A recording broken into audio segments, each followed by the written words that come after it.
What up, YouTube? Asian Persuasion here for my boy Slim and Bordo here at YCS Pasadena. You guys already know we're here with the top 32 looters. What's your name and what you play, bro? My name is Chen, and I got top 32 with Pendulum Magician. You play Pendulums, bro.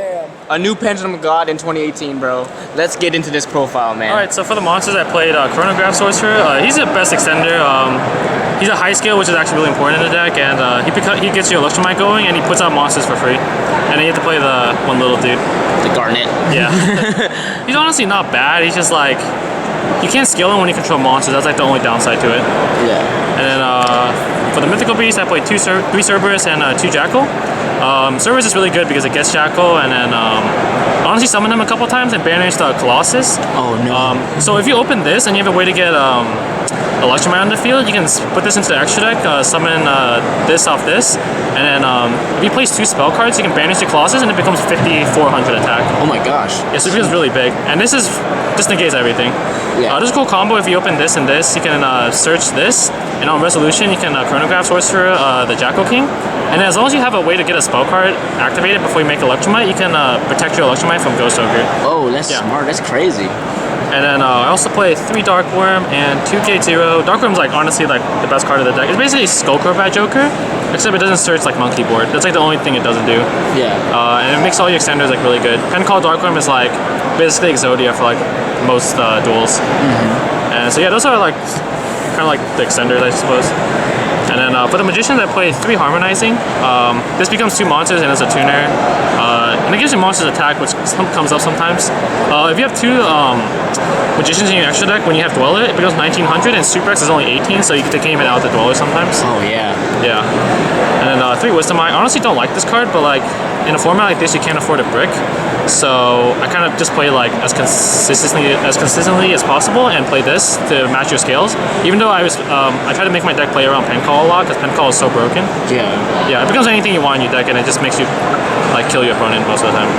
I also play 2 Black Fang, 2 Purple Poison. These aren't very good, but like this is like an inherent out to like Floodgates. The one thing that Goki doesn't have on this deck is like, if you play in the Floodgate deck, like, and you don't main twins, you're just having a bad time. But you can like, you have this to search Purple Poison, and you have the Pencall to search Purple Poison. Okay, cool. Yeah, and if you Pendulum summon these 2 against like 2 Draco, they can't win. True. Yeah, and then for the last 2 Magicians, I played 2 Oath and Shanka.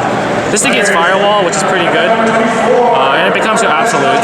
And this by itself is just like, gives you advantage, basically. Yeah. Yeah. So that's it for the Pendulum monsters, and this is like where it gets like kind of weird. I didn't want to play an FDK or like U-Link deck, format with no hand traps, so I played 4. I played 2 Ash, 1 Ogre, and 1 Bell. Okay. I didn't want to like brick on these, so I thought this was the best one, so I played 2. These by itself are pretty good. If you see it, you see it. If you don't, you lose. Yeah. The reason I didn't play Droll over these is because you can't Pendulum summon these, and if you Pendulum summon these, you can actually make a Meteor Burst, and you can make Absolute that way. Oh yeah. So that's what I thought was really cool about it. And then there's a cool combo with Shrine and this. It becomes Vortex for free. Oh so, wow. Yeah, because you just summon Dark Worm, normal it, become Meteor Burst, summon the Gate Zero from the extra deck, and then overlay for Absolute. Oh, cool. Yeah. So that's it for the monsters, and then my favorite part about the deck is 3 Pot of Desires. This card says draw 2, and sometimes when you draw 2, you draw this card, and this card says add 2, and then if you have Harmonizing your extra deck, you're pretty far ahead because your extra deck is really like oriented for like killing your opponent. Yeah. So yeah, you have to play these, and I played 3 of this. I was gonna play 2, but because of Thunder Dragon, but I don't respect the deck enough. The deck is pretty like, make a board, if you break it, you win, and it's like, that probably won't make it that far to the event, like if you played just like that. So I played 3, anticipating that I'd like make it farther, and it really helped. I was glad I played 3. 2 Dragon Shrine, Extender, and then Foolish Burial.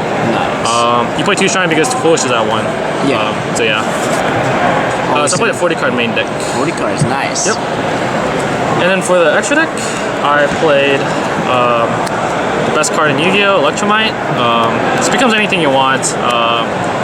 It just gets Ghost Ogre sometimes, but you end up like being okay because you play Wee-Witch. This is really good at going for game because it gives all your darks 500. And if you Pendulum summon 4 darks, with it becomes like 2500 extra damage. Yeah. Yeah. So, and it also like adds darks from the grave, which comes up sometimes. Underclock in case you don't have a Pendulum monster or you don't have a dark monster. And yeah, it has its application as well. Deco Talker, so I didn't play Zephyr Metaltron because this card actually like is so good because it stops Widow Anchor and it stops Impermanence. When your Dweller gets Impermanence, you kind of lose, and when your stuff gets Widow Anchored, you also kind of lose. If you play Metaltron, it's good for the grind game because you get your resources back, but your Metaltron doesn't really amount to anything because you have to let them do whatever. You don't have any way to stop them. Yeah, and it also has 3300 attack sometimes, so I thought it was pretty good. And it also stops Twin Twister, which never really comes up. And then this card's pretty good. It goes for game. Yeah, so I played 5 Links and then Vortex. I decided to play Omega and clearly is my level 8s. This card is actually like probably the MVP next to Dweller and Vortex because it snipes a card and it gives you general knowledge about what your opponent's playing. So if you hit a Marionetta, you'll make a Tornado Dragon. Yeah. And if you hit like Super X or like anything that you see like that means like Goki, you just make a Dweller. Yeah. Another interaction is if you make a Dweller and they pass and they somehow kill it, you can link this away and then put Dweller back in your extra deck, so you have 4 turns of Abyss Dweller basically. Oh my gosh, that's crazy. Yeah. And also this card puts back Ray, and if they don't have Ray, they're kind of dead if you kill their Shizuku or card. Yeah, this card's really good. It's a cold wave for the battle phase. Yeah, so they can't Ray if this is on the field. So yeah, play those, and then obviously one Absolute. People don't know that this card has a pretty good effect, where it's like we can negate an attack and then summon an Odd Eyes from the hand or grave, and it can summon the Cold Wave monster. Cold Wave guy, as long as it's summoned successfully. And then I played Naruto. Honestly, it wasn't very good, but it's like kind of like a insurance card. Like if you just want to like feel safe, you can make a Naruto. But I never see myself harmonizing the Oath Dragon. You always want to make Absolute or Abyss Dweller. Yeah. So this just comes up like sometimes, not all the time. And Dark Rebellion, this on average it does like 5,000 damage. Oh my god. It just really pushes like for game most of the time. That's why I play it. Yeah. You only need 2 darks for it, and it doesn't target, so it's also pretty nice. And then I played Tornado Dragon, as mentioned earlier. Honestly, it's not very good this format, but if you play against True Drake and Alter guys, you want to make this over Dweller. Yeah. And then the best card, Abyss Dweller. This is how you've been winning all your Swiss rounds with the Dweller? Yeah, if we make a Dweller and he pass, you're probably winning 80% of those games. Yeah. Yeah. And then the last card is Honor Arc. This card is like so good. Oh, spice. So the combo against Thunder Dragon is you suck their Titan, and then you can Bulbasaur and just kill him.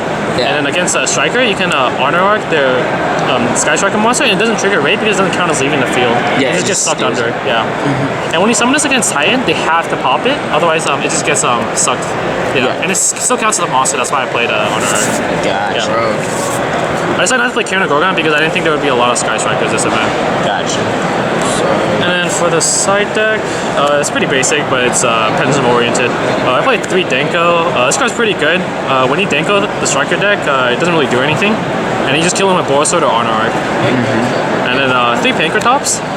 2 cool things about it. What I learned this weekend is it's a 1 card out to UCT. Yeah. You just summon it and you just tribute pop UCT. That's pretty much all there is to it. And then it's also a level 7, so you can overlay it for Absolute. Oh yeah. Yeah. And obviously got 2600 and it's pretty good. I'm really glad they made this card. I thought it was pretty cool for the game. And then yeah, the FTK/Goki Hate, Jordan Lockbird. As mentioned earlier, I didn't main it because you can't Pendulum summon it, and I can't afford to go first and like pass turn. Yeah. So yeah, I just decided the Drolls. I drew it at the right time for the most part, but yeah, Jordan Lock's a good card. And 3 Imperm, same reason. Good against rogue decks, I suppose. Yeah. Yeah. And then honestly, a card I didn't really feel like I needed this weekend is the Red Reboot. I feel like people are kind of like off the traps. Yeah. Because it's like, I'm just gonna get FTK if I don't play a hand trap deck. And yeah, so I didn't really decide it in ever. My loss was to Alter guys. Game 1 I just bricked on double donut time gazer, and in game 2 I got my Dark Worm Ghost Belt, and then I Pendulum Summon for Harmonizing. He goes Imperm, and I was like, okay, I should be okay. And he goes on Resolution Multi-Pick, and I just lost. Oh yeah, no chance at that. That's it. Yeah, Perfect, so that's how that was round 2, and I won 7 in a row. All broken. And day 2 I lost the first round, so I was like hella worried. I was like, am I not a top? And then the last round, I played against Goki. I won the die roll, thank God. He rolled a 10, I rolled an 11. Wow. I made a Dweller Vortex, and you know how Goki is, how like beating that. And then game 2, he bricks, and I opened double draw and I top deck pen call and I killed him. Oh wow. Broken. Nice. So basically, the way to play pendulums now is dweller.deck. It's all about decks, so you can. So the way the deck works is like my reason for playing this over the FTK.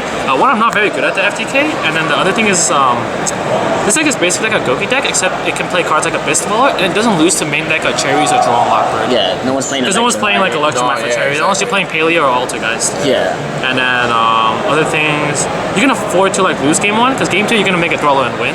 Yeah. Game 3, since you side 6 hand traps, you basically play with 10 hand traps. Yeah. Yeah, and if you hard break on hand traps, you can just hope you draw Desires or Pen Call, which is like 6 extra like outs to like everything. Yeah. To win. Yeah, So that's basically the deck. Alright, man. Shout outs. I want to give a shout out to Team Royalty, just with TCG. I also want to give a shout out to my 316 friends, as well as basically Joe and everyone else. Andy Hernandez, Calvin Chow, Elvis Vu, Kevin Wu, who also topped. Yeah. Lost in top 32, unfortunately, to Aaron Furman. And then I think that's about it. Yeah. All right, for sure, man. Congrats on top 32. Thank you. And thanks for the deck profile, bro.